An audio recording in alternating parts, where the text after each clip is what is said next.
The bitter winter wind howled through San Francisco's streets as Mia Sullivan balanced a tray of champagne flutes, weaving through the glittering crowd at the Golden Gate Opera House. Her worn shoes pinched with every step, a harsh reminder of the 25-year-old nursing student's place among the city's elite gathering for tonight's performance. In Box 7, the most luxurious private seating in the opera house, Victoria Cavallari pressed a hand to her throat, her face flushing an unnatural crimson as she struggled for breath. The elegant 60-year-old woman's diamond necklace caught the light as she slumped against the velvet cushions, her whispered words barely audible. "Tell my son, poison." Mia noticed the older woman's distress while serving the adjacent box, her nursing instincts immediately recognizing the symptoms of thallium poisoning from her toxicology course. Without hesitation, she slipped into Box 7, abandoning her serving duties to check the woman's pulse while scanning for signs that would confirm her suspicion. "Someone call an ambulance," Mia commanded, her voice carrying an authority that belied her position as a mere server in this world of wealth and privilege. The other guests in the box stared blankly, paralyzed by shock, or perhaps unwilling to get involved in whatever was happening. Victoria clutched Mia's wrist with surprising strength, pressing a phone into the young woman's hand with trembling fingers. "Call Stefano," she gasped, her eyes wide with fear and determination. "My son. Tell him I was poisoned. Box 7. Tell him only demercaprol will work. Time is running out." Mia's fingers trembled as she dialed the number, her mind racing through everything she knew about thallium poisoning and its antidote. The line connected after a single ring, and a deep, controlled voice answered. "Mother, this isn't a good time for—" "Your mother's been poisoned at Box 7 in the Golden Gate Opera House," Mia interrupted, her voice steady despite her racing heart. "I'm a nursing student. She's showing signs of thallium poisoning and needs demercaprol immediately, or she'll die within the hour." Stefano Cavallari's world stopped at the stranger's words, his business meeting forgotten as ice spread through his veins. The 30-year-old man rose from his leather chair, gesturing sharply to the men around him to clear the room as he switched to speakerphone, his voice dangerously calm. "Who are you, and how did you recognize thallium poisoning?" he demanded, already signaling to his driver through the glass partition of his office. His mother's condition was his only concern, but this unknown woman with her precise medical knowledge presented a puzzle he couldn't ignore. Mia's nursing textbooks had never prepared her for the reality of an actual poisoning, much less one involving the mother of a man whose reputation preceded him throughout San Francisco. "I'm Mia Sullivan, second-year nursing student at SF General," she answered quickly, pressing 2 fingers against Victoria's wrist to monitor her weakening pulse. "Stay with her," Stefano commanded, his voice leaving no room for refusal as the sound of a car engine roared to life in the background. "I'll be there in 8 minutes with the antidote. If you're lying about any of this, you won't live to regret it." Mia felt her breath catch at the thinly veiled threat, but she had no time to dwell on fear as Victoria's condition deteriorated rapidly before her eyes. The paramedics would be too slow with standard protocol, and Mia made a split-second decision that would irrevocably change her life's trajectory. "I need ice, alcohol wipes, and any medication she has in her purse," Mia ordered the stunned companions in the box, her voice cutting through their whispered concerns. She had recognized one of the symptoms unique to thallium. The victims often experienced intense internal heat while their extremities grew cold. The opera continued on stage below, the soprano's haunting aria, providing a surreal soundtrack to the life and death drama unfolding in Box 7. Mia loosened Victoria's pearl choker and elevated her feet, basic first aid that seemed woefully inadequate against the deadly poison now coursing through the older woman's system. When Stefano Cavallari burst through the door of Box 7 exactly 8 minutes later, the atmosphere changed instantly, as if the air itself recognized the presence of power. His tailored suit couldn't disguise the deadly grace with which he moved, nor could his handsome features mask the dangerous intensity in his eyes. Stefano knelt beside his mother, his face betraying nothing as he assessed her condition with a single glance, before fixing his attention on the young woman in the server's uniform. He produced a small case containing several vials and a syringe, his movements precise and controlled as if he'd done this before. "You're certain it's thallium?" he asked Mia, his voice low enough that only she could hear him as he prepared the antidote. The question held layers of meaning. Was she certain enough to stake her life on this diagnosis? Mia met his gaze without flinching, her chin lifting slightly as she recited the telltale symptoms she had observed. Abdominal pain, peripheral neuropathy, rapidly progressing weakness, the metallic taste she complained of before losing consciousness, and the timing suggests it was in her champagne, which is consistent with thallium's solubility profile. "Hold her still," Stefano instructed, handing Mia the syringe while he cradled his mother's head with unexpected tenderness. Their hands brushed briefly, a fleeting moment of connection that somehow felt significant amidst the chaos surrounding them. Mia administered the dimercaprol with steady hands, her medical training overriding any nervousness she might have felt under Stefano's intense scrutiny. The drug would bind to the heavy metal particles in Victoria's bloodstream, allowing her body to excrete the poison before it could cause permanent damage. Victoria's breathing gradually stabilized as the antidote took effect, color slowly returning to her ashen face while Stefano maintained a protective stance beside her.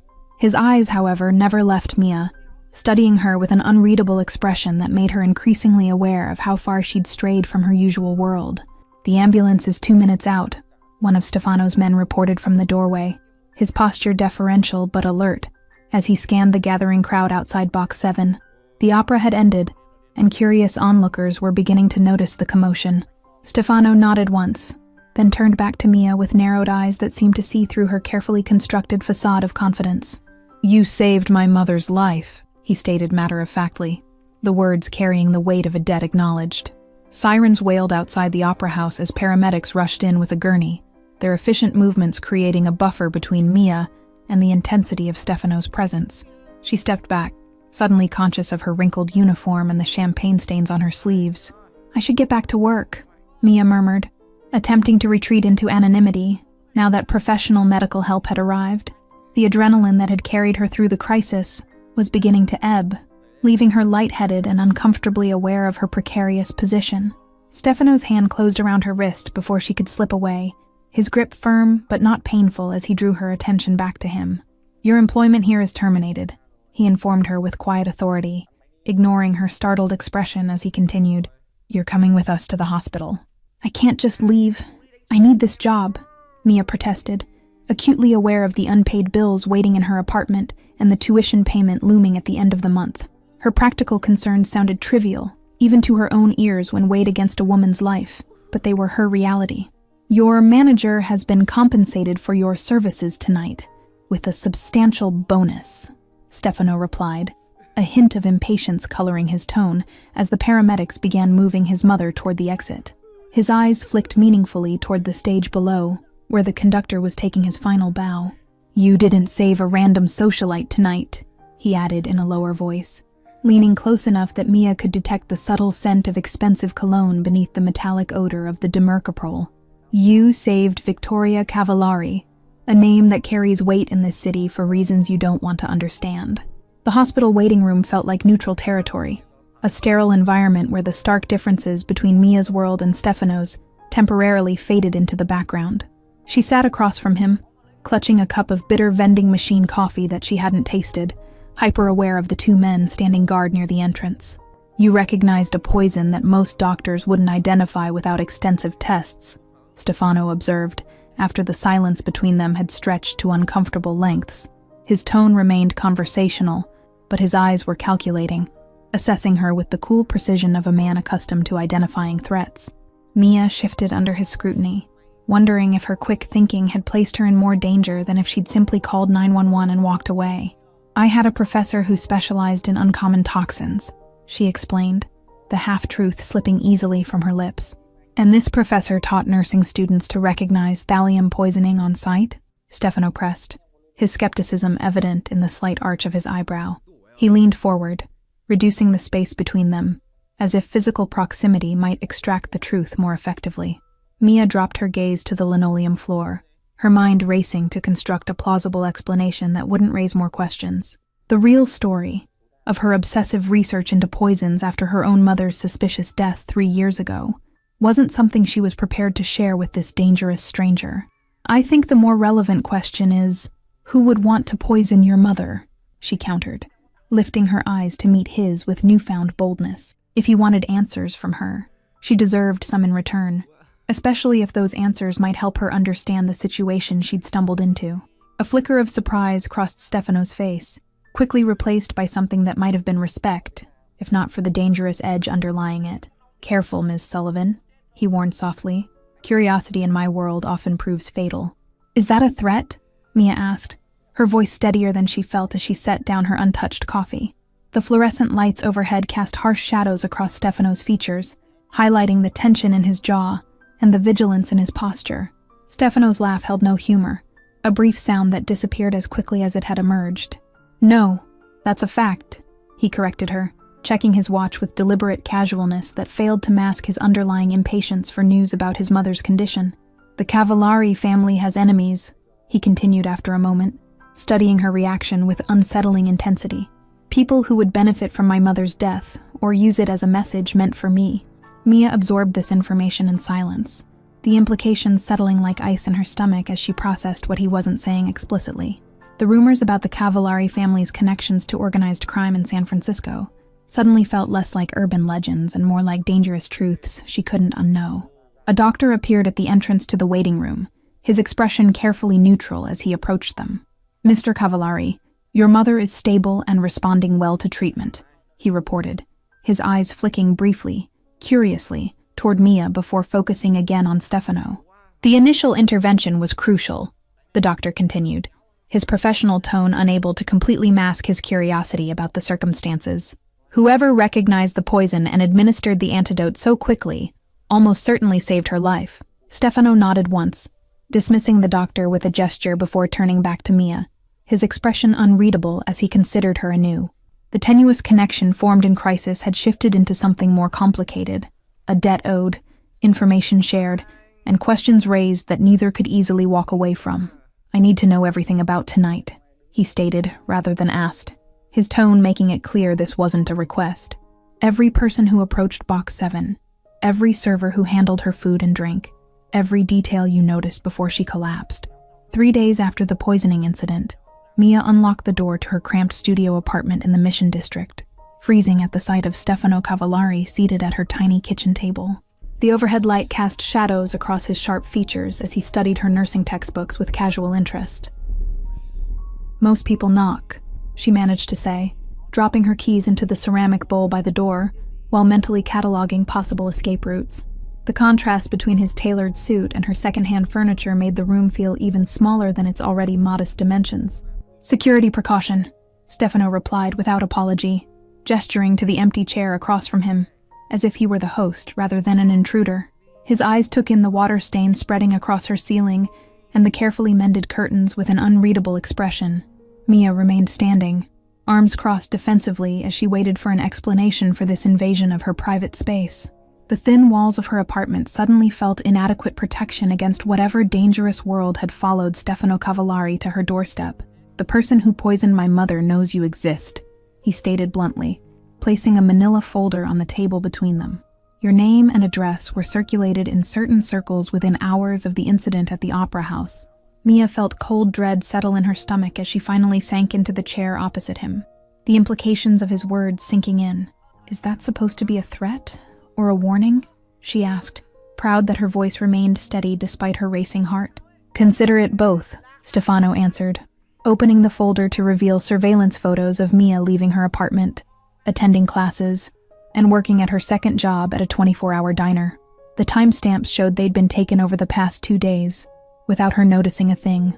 I won't live in fear because I helped someone, Mia said, pushing the photos away with a decisiveness that belied her inner turmoil. Her life had been precarious enough before getting entangled with whatever dangerous game the Cavallari family was playing. Stefano leaned back in the rickety chair, studying her with newfound interest as he registered her defiance, rather than the expected fear. My family has a compound in Pacific Heights with state-of-the-art security, he said after a moment, his tone making it clear this wasn't merely a suggestion. You expect me to just abandon my life and move in with strangers because of some vague threat? Mia challenged, gesturing around at her small apartment filled with carefully chosen secondhand furniture and medical textbooks purchased with hard-earned money. This may not look like much to you, but it's mine. It won't remain yours for long if you're dead, Stefano countered, his bluntness cutting through her protests. He slid another photo across the table, this one showing a broken lock on her apartment door from earlier that day while she'd been in class. Mia's breath caught as she recognized what the photo represented. Someone had been inside her home today, invading her space just as Stefano had, but with far more sinister intentions. The violation sent a chill down her spine that no amount of righteous indignation could dispel.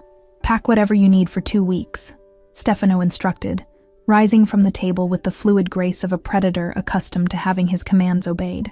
His tone left no room for negotiation as he added, "My driver will be waiting downstairs in 20 minutes. Mia stared at him in stunned silence, the realization dawning that her life had fundamentally changed the moment she entered Box 7 at the Golden Gate Opera House. The nursing student who worried about tuition payments and double shifts now had to contend with poisoners and Mafia protection. "I have classes, clinicals, my job at the diner.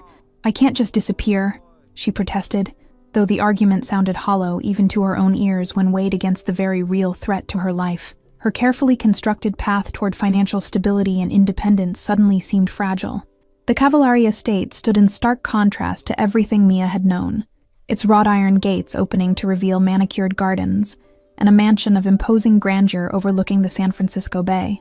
Security cameras tracked their movement as Stefano's car wound up the private driveway, the city lights twinkling below like a separate universe she'd left behind. "This is temporary," Mia reminded herself aloud, as a uniformed staff member appeared to take her single duffel bag, treating the worn canvas with the same deference they might show a designer suitcase. The absurdity of her situation hit her anew with each step into this world of privilege. Stefano watched her reaction with thinly veiled amusement, clearly accustomed to the disorientation visitors experienced upon first encountering the family's wealth. "Victoria is asking for you," he said, guiding her through the marble-floored entryway toward a sweeping staircase that seemed designed to intimidate. Victoria Cavallari Suite occupied the entire east wing of the second floor, its windows offering panoramic views of the bay that would have cost millions on the real estate market. The elegant older woman sat propped against silk pillows, her recovery evident in the healthy color that had returned to her complexion. "My guardian angel arrives at last," Victoria greeted Mia with genuine warmth that seemed at odds with her regal bearing. She extended a hand adorned with a single platinum band, her grip surprisingly strong for someone who had so recently been at death's door. Mia found herself drawn to the bedside, her medical training automatically assessing Victoria's vital signs, even as she tried to reconcile this elegant woman with the dying patient from Box 7. "How are your symptoms?" she asked, slipping unconsciously into her clinical persona. "Much improved, thanks to your extraordinary intervention," Victoria replied, her piercing blue eyes, so similar to her son's, studying Mia with undisguised curiosity. "Stefano tells me you're a nursing student with an unusual knowledge of poisons." Mia tensed, aware of Stefano watching the exchange from his position by the doorway, his presence a silent reminder of unanswered questions and growing suspicions. "Just part of my training," she answered carefully, unwilling to reveal how personal her interest in toxicology truly was. A knock at the door interrupted their conversation, and Stefano moved with practiced efficiency to intercept the staff member who entered with an envelope bearing no postmark or return address. The silent exchange and Stefano's immediate tension spoke volumes about the family's ongoing security concerns. "Another warning?" Victoria asked her son with remarkable composure, seemingly unsurprised by the development. Her casual acceptance of danger reinforced Mia's growing understanding that the Cavallari family operated in a world where threats were commonplace rather than extraordinary. Stefano's jaw tightened as he examined the contents of the envelope, his expression darkening before he crossed the room to show his mother while keeping the message hidden from Mia's view. The silent communication between mother and son left Mia feeling distinctly like an outsider, witnessing a private language she couldn't interpret. "It seems our enemies are growing impatient," Victoria observed with the calm detachment of someone discussing weather patterns rather than potential violence. She turned to Mia with renewed interest, adding, "And they're quite curious about you, my dear." Mia felt a chill race down her spine at Victoria's words, suddenly aware that she'd been drawn into something far more dangerous than she'd initially understood. "Why would anyone care about me?" she asked, her voice barely above a whisper in the opulent room. "Because you prevented a carefully orchestrated assassination," Stefano answered bluntly, pocketing the mysterious message as he approached them. "And because they don't know how you were able to recognize the poison so quickly. A question I'm still considering myself." "I told you it was part of my toxicology training," Mia insisted, the lie feeling hollow even to her own ears. Her fingers unconsciously traced the outline of the locket hidden beneath her sweater, the one containing the only photo of her mother she had left. The black evening gown Mia found laid out on her guest room bed a week later seemed to mock her with its elegance and obvious expense. The handwritten note beside it, in Victoria's refined script, offered no opportunity for refusal. The annual Children's Hospital benefit tonight. Your attendance is expected. I can't accept this, Mia protested when Victoria entered the room minutes later, the older woman's recovery evident in her graceful movements and the healthy flush in her cheeks. The past week of living under the Cavallari roof had done little to diminish Mia's discomfort with their casual displays of wealth. Victoria dismissed Mia's objection with a gentle but firm smile that brooked no argument. Consider it practical rather than extravagant. You'll need appropriate attire to blend in at the gala, where you'll be introduced as my new private nurse and companion. The Ritz-Carlton ballroom glittered with San Francisco's elite, the annual benefit drawing together politicians, tech moguls, and old money families in a display of wealth thinly disguised as philanthropy. Mia felt painfully conspicuous despite the designer gown and professionally styled hair that transformed her external appearance. Remember, you're here as family tonight, Victoria murmured as they entered the event, her arm linked through Mia's in a gesture that appeared affectionate, but served to guide the younger woman through the unfamiliar social terrain. The implicit protection in the gesture wasn't lost on Mia. Stefano materialized beside them with the silent efficiency that still unnerved Mia after a week in his household, his evening attire accentuating the dangerous elegance that set him apart, even in this gathering of powerful people. His hand settled briefly at the small of her back, ostensibly guiding her but effectively claiming her to the observing crowd. "Play along," he whispered against her ear, as he steered her toward a cluster of men whose expensive suits couldn't disguise their predatory assessments of the room. "These are associates who expect to meet my mother's savior, and possibly her would-be killer." Mia's pulse quickened as understanding dawned. This wasn't merely a social obligation, but a deliberate move in whatever dangerous game the Cavallari family was playing.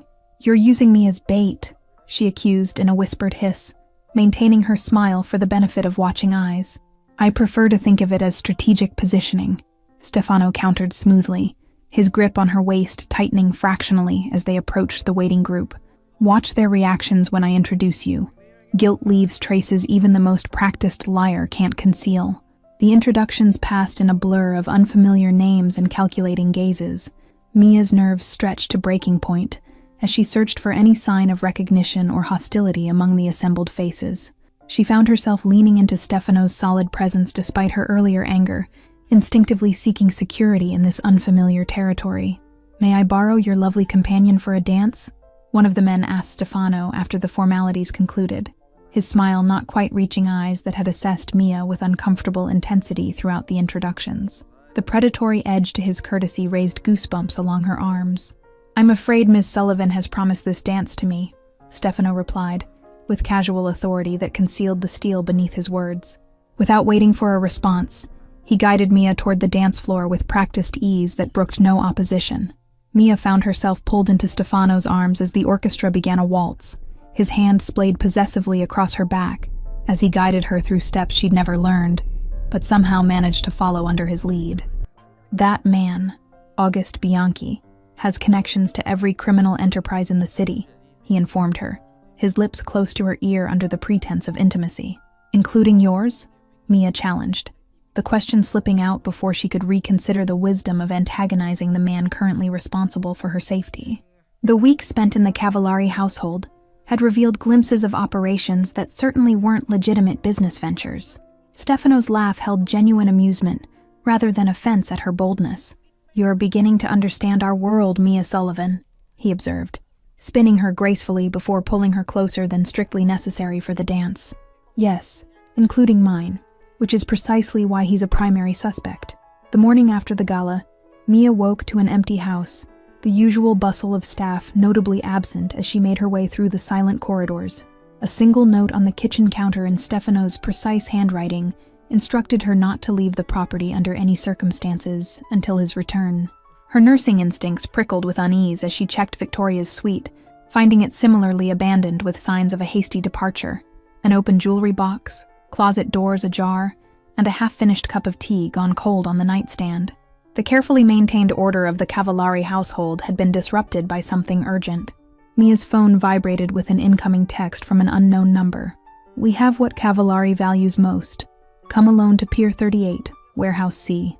1 hour." Attached was a photo of Victoria bound to a chair, the timestamp showing it had been taken just 20 minutes ago.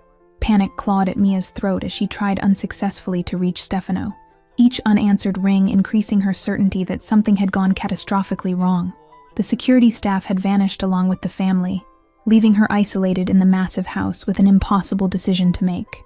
"This is obviously a trap," she muttered to herself, pacing the marble floors of the entryway while clutching her phone like a lifeline.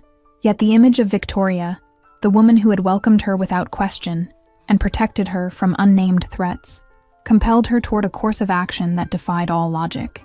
47 minutes later, Mia stood before the weathered exterior of Warehouse C, the sound of lapping waves and distant foghorns creating an eerie soundtrack to what was almost certainly a catastrophic mistake. Her nursing scrubs, the only clothing that felt authentic to her in this situation, offered no protection against the biting wind off the bay, or whatever awaited inside. "Come in, Ms.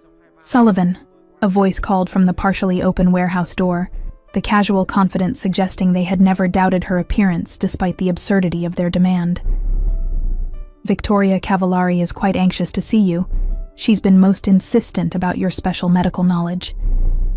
Mia stepped into the cavernous space, momentarily blinded by the transition from bright morning sunlight to the dim interior illuminated only by dusty windows set high in the walls. The echo of her footsteps on concrete announced her presence more effectively than any introduction.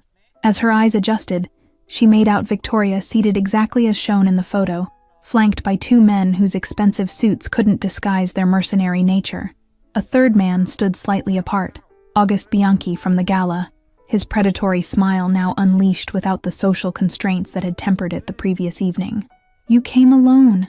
How touching," Bianchi observed, circling Mia like a shark scenting blood in the water. "Such loyalty to a family you barely know. Or perhaps it's something else drawing you to the Cavallaris." Mia ignored him, focusing instead on Victoria, whose composed expression revealed more strength than fear, despite her compromised position. "Are you hurt?" she asked directly, her medical training automatically assessing the visible signs of the older woman's condition. "Nothing serious, dear," Victoria replied with remarkable dignity, her eyes communicating something Mia couldn't quite interpret. "Though I believe Mr. Bianchi has questions about your remarkable ability to identify poisons, a talent that rather spectacularly ruined his careful plans at the opera." Bianchi's pleasant facade hardened as he grabbed Mia's arm, forcing her attention back to him with bruising pressure. "Indeed, a nursing student who miraculously recognizes thallium poisoning and appears with the perfect antidote seems rather suspicious, doesn't it?" "I don't know what you expect me to say," Mia responded, maintaining a calm she didn't feel as she catalogued potential improvised weapons within reach. The warehouse offered little beyond scattered shipping pallets and rusted equipment that had seen better decades. "The truth would be refreshing," Bianchi suggested with mock pleasantness, nodding to one of his men who produced a syringe filled with amber liquid. "Perhaps this will help clarify your memory, a special compound that loosens tongues quite effectively." Mia recognized the distinctive color of sodium pentothal mixed with a paralytic agent, her specialized knowledge once again revealing itself in the most dangerous possible context. "Truth serum with a neuromuscular blocker," she identified automatically, cursing herself immediately as Bianchi's expression transformed with renewed interest. "Fascinating," he murmured, studying her with the clinical detachment of a scientist observing a particularly interesting specimen. "You continue to confirm my suspicions about your unusual expertise, Ms. Sullivan. Expertise that extends well beyond standard nursing curriculum." The warehouse door crashed open before Bianchi could pursue his line of questioning further, the sudden intrusion accompanied by the unmistakable sound of gunfire and breaking glass. Mia dropped instinctively to the floor as chaos erupted around her, years of emergency drills in the hospital providing unexpected preparation for the violence. Stefano appeared through the haze of dust and confusion like an avenging angel, his movements fluid and lethal as he dispatched the nearest guard with terrifying efficiency. His eyes found Mia first, a momentary assessment confirming she remained unharmed before he turned his attention to his mother.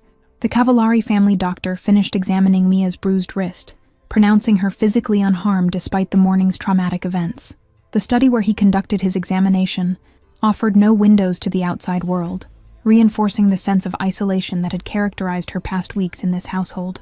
"You shouldn't have gone to the warehouse," Stefano stated flatly once they were alone, his earlier concern now replaced by cold anger as he paced the perimeter of the room.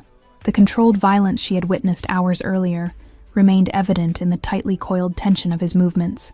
Mia lifted her chin defiantly, refusing to apologize for attempting to save his mother when she believed he had abandoned them both. "I made the only choice I could with the information I had," she countered, exhaustion making her voice sharper than intended. "A choice that nearly got you killed," Stefano snapped, halting his pacing to fix her with an intensity that would have intimidated her weeks ago. Now, having seen the lengths to which he would go to protect his family, she found herself strangely unmoved by his display of temper. "Your mother could have died while you were... where exactly?" Mia challenged, rising from her chair to confront him directly.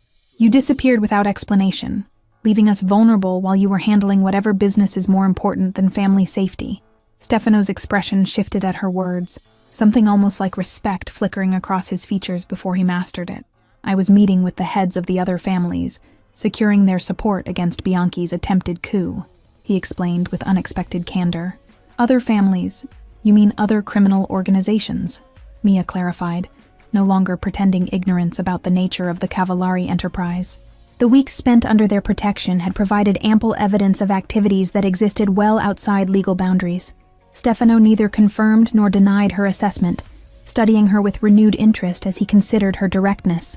"You've shown remarkable adaptability to our world, Mia Sullivan," he observed, using her full name in a way that somehow felt more intimate than casual address would have been.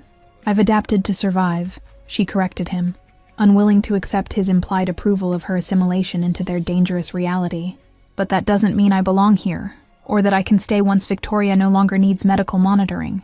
Something flashed in Stefano's eyes at her words, disappointment, or perhaps challenge, before he closed the distance between them with deliberate steps. "And where exactly do you think you can go that Bianchi won't find you?" he asked, his voice lowered to a dangerous murmur. "He wanted me because of my connection to your family," Mia pointed out logically, refusing to retreat despite his proximity. "Remove that connection, and I become irrelevant to whatever power struggle is happening in your world. Is that what you think happened today?" Stefano asked, genuine curiosity coloring his tone as he studied her with the intensity that still made her heart rate accelerate despite her best efforts at detachment. "That Bianchi targeted you merely as leverage against me?" Confusion flickered across Mia's features as she processed his question, uncertainty replacing her earlier conviction. "Why else would he be interested in a nursing student with no connections or resources?" she asked, genuine bewilderment evident in her voice. "Because you recognized a poison that most medical professionals wouldn't identify without extensive testing," Stefano replied, watching her reaction carefully as he continued. "Because you knew the exact antidote and how to administer it without hesitation or reference materials." Mia felt the blood drain from her face as his implication became clear. Stefano had never stopped investigating her background or questioning her story about toxicology training. "What are you suggesting?" she asked, her throat suddenly dry as the conversation ventured into territory she had carefully avoided for 3 years. "I'm suggesting that Bianchi recognized what I suspected from the beginning," Stefano answered, his gaze never leaving her face as he delivered his theory. "Your knowledge of poisons isn't academic, Mia. It's personal, intimate, and born from experience rather than textbooks." The truth Mia had buried beneath layers of careful fabrication threatened to surface under his relentless scrutiny. Memories of her mother's slow, agonizing death at the hands of a stepfather whose patience had finally run out. 3 years of research, of obsessively learning to identify the poisons that had stolen her mother gradually enough to avoid suspicion, all of it exposed by a chance encounter at an opera house. "My mother was poisoned 3 years ago," Mia finally confessed as dawn broke over the San Francisco skyline, the night spent in painful revelations leaving her emotionally exhausted, but somehow lighter. "My stepfather administered increasing doses of arsenic over months, making it look like a wasting disease while collecting her life insurance." Stefano remained silent beside her on the terrace, offering the rare gift of undivided attention without judgment as she unburdened herself of secrets long held close. The morning light softened his features, revealing a complexity she hadn't allowed herself to acknowledge until now. "I couldn't prove it. The autopsy was inconclusive, and he was careful to dispose of evidence," she continued, her fingers absently tracing the pattern of the locket containing her mother's photo. "So I decided to learn everything I could about poisons, determined that I would recognize the signs if I ever encountered them again. And then, you walked into Box 7 and saved my mother from a similar fate." Stefano observed quietly, the coincidence or destiny of their meeting hanging between them unanswered. He reached for her hand, the gesture tentative in a way that seemed at odds with his usual confidence. Victoria found them still on the terrace an hour later, her keen eyes missing nothing about their linked hands or the emotional intimacy evident in their posture. "I see you've finally stopped circling each other like wary predators," she commented with maternal satisfaction, joining them at the railing overlooking the bay. "Mia has shared her story," Stefano explained simply, the loaded statement conveying volumes about newfound trust that Victoria seemed to understand without further elaboration. The unspoken communication between mother and son reminded Mia painfully of what she had lost. "Then, perhaps it's time we share ours completely," Victoria suggested, her gaze shifting to Mia with unexpected vulnerability. "The Cavallari family has existed in shadows for generations, but shadows can provide cover for transformation as well as concealment." Mia listened in growing amazement as Victoria outlined her long-standing efforts to gradually shift the family's interest toward legitimate enterprises, efforts that had earned her powerful enemies within the old guard, including Bianchi. The poisoning had been as much about stopping this evolution as eliminating a powerful matriarch. "My son has been my reluctant ally in this transformation," Victoria explained with obvious pride, her hand resting briefly on Stefano's shoulder. "Each legitimate business we establish reduces our dependence on the old ways, but change comes slowly in our world." Stefano's expression revealed the complex burden he carried, honor-bound to protect the family legacy, while simultaneously working to transform it into something he could eventually take pride in. His eyes sought Mia's, silently gauging her reaction to this revelation. "The medical foundation we're establishing needs a director with your unique combination of medical knowledge and personal conviction," Victoria continued, watching Mia closely as she presented an opportunity that seemed tailored precisely to bridge the chasm between Mia's world and theirs. "A foundation funded by money from illegal operations?" Mia questioned, unable to ignore the moral complexity despite her attraction to both the offer and the man beside her. Her principles had defined her for too long to be casually discarded, regardless of her growing feelings. "Funded by our legitimate holdings, which now represent 60% of our total assets," Stefano clarified, his business acumen evident in the precise figure. "The foundation itself will be completely transparent, subject to the strictest oversight and compliance standards." Mia considered the proposal, weighing the opportunity to create something meaningful from tragedy against the complicated reality of the Cavallari family's dual existence. "I would need complete autonomy in medical decisions," she stated, surprising herself with the implicit acceptance underlying her conditional response. "Absolutely," Victoria agreed without hesitation, a knowing smile playing at the corners of her mouth as she watched understanding develop between Mia and her son. "The foundation will focus on identifying and treating victims of poisoning who might otherwise go undiagnosed, cases like your mother's that slip through conventional medical screening." 3 months later, Mia stood in the lobby of the newly established Sullivan Cavallari Medical Research Center, watching as the plaque bearing her mother's name was unveiled to polite applause from San Francisco's elite. The journey from struggling nursing student to foundation director still felt surreal at times, a transformation as profound as the one the Cavallari family was undergoing. Stefano appeared at her side as the ceremony concluded, his hand finding hers with the easy familiarity that had developed between them during the intense months of planning. "Your mother would be proud," he murmured, understanding the bittersweet nature of this triumph better than anyone else could. "Box 7 at the Golden Gate Opera House has been permanently reserved in your name," Stefano added, as they walked toward the reception, the significance of the location where their worlds had collided not lost on either of them. "Victoria insists we use it for the season opening next month. Thank you all for following this story. If you're enjoying these tales of unexpected love and transformation, write in the comments which part of the world you're watching from. And don't forget to like, subscribe, and share this video, as your support is what keeps these stories coming. Ну, вот такие вот интересные вопросы на самом деле.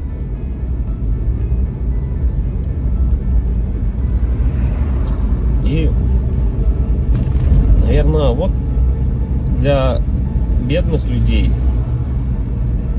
тоже, как бедных, я имею в виду финансово, которые, зависимые финансово сильно. Богатые — это независимые финансово. Да, им пофиг вообще, там, что сколько стоит, не считают ни копейки. И вот бедный человек, что может держать его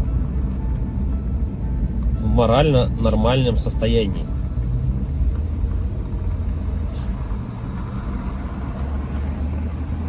Это, наверное, возможно, поддержка семьи, поддержка друзей. Ну, как я и говорил, к примеру, как у меня есть сосед, вот у него есть поддержка родителей, да, поддержка друзей. Но он не вылазит из ситуации, в которую залез. И получается, что у нас получается? Что это тоже не важно?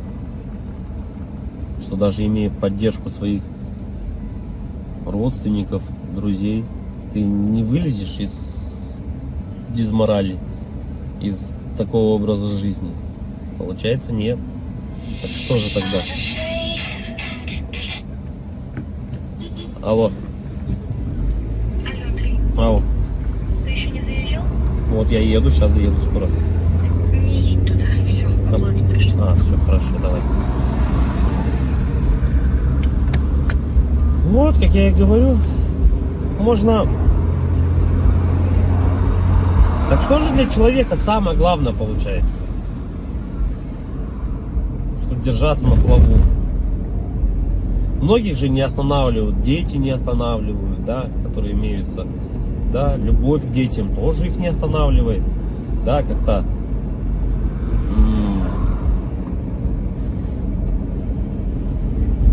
Поддержка... Наверное, вот если так разобраться, наверное, самое внутреннее, наверное, если вот так вот разобраться, прямо углубиться, возможно, поддержка жены, типа, или девушки, если прям вот глубоко внутрь копнуть, тоже на самом деле не всегда. Но если у тебя есть девушка и жена, ты на ежедневной основе с ней общаешься, с ней видишься. Ты единственный человек, по сути, да, который, наверное, важен в твоей жизни, который может дать дельный типа совет.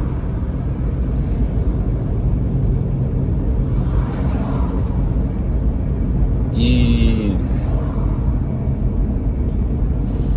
почему же тогда люди, наверное, расходятся, разъезжаются, перестают быть вместе, раз это так важно?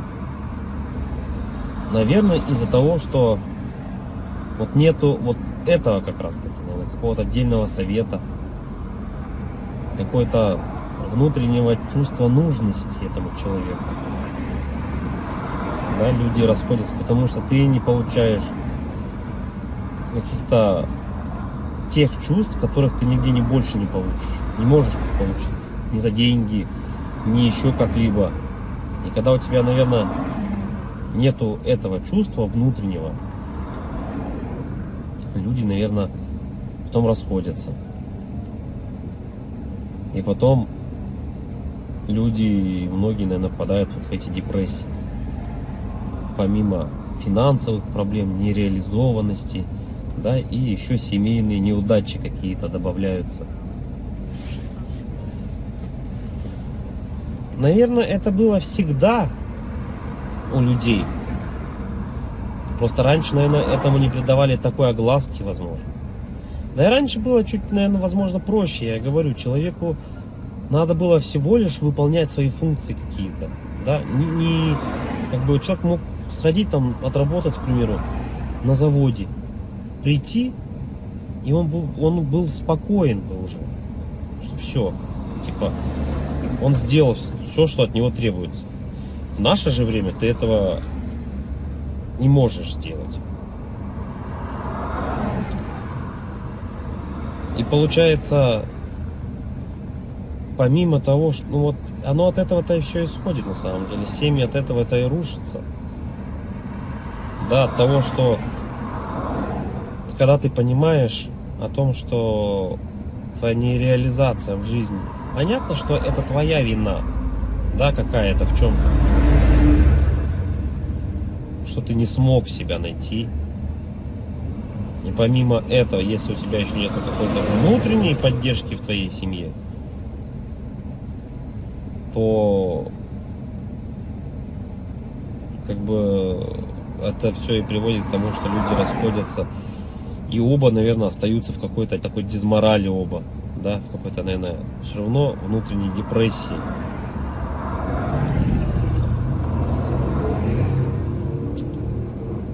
Короче, и как же избежать этого всего, наверное, главный вопрос. Тут, наверное, несколько вариантов. В наше время, наверное, это наверное, не опускать руки никогда, в первую очередь. Если бы взять со стороны мужчины, да, то в наше время, наверное, главное не то, типа, сколько он зарабатывает, а главное, чтобы, наверное, не опускать руки. Потому что работа примерно плюс-минус вся одинаковая. Плюс-минус везде она одинаково оплачивается.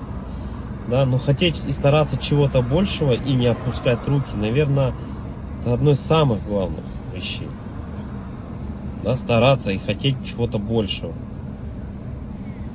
И тут вступает, наверное, вот это вот как раз таки еще и семейная поддержка, да, любовь, нежность, да, какая-то, поддержка словесная.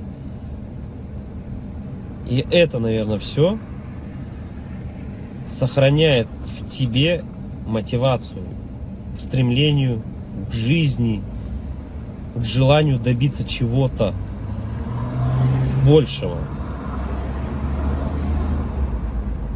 Можно не хотеть ничего на самом деле, да, устроиться в какую-то организацию, зарабатывать 100 тысяч рублей, но тебе этих денег явно не будет хватать. И в оконцове ты опять-таки поймаешь, наверное, эту дезмораль.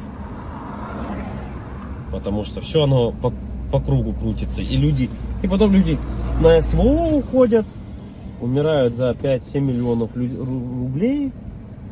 И я не думаю, что это кого-то осчастливит. Ну, во всяком случае, данного человека точно это не осчастливит.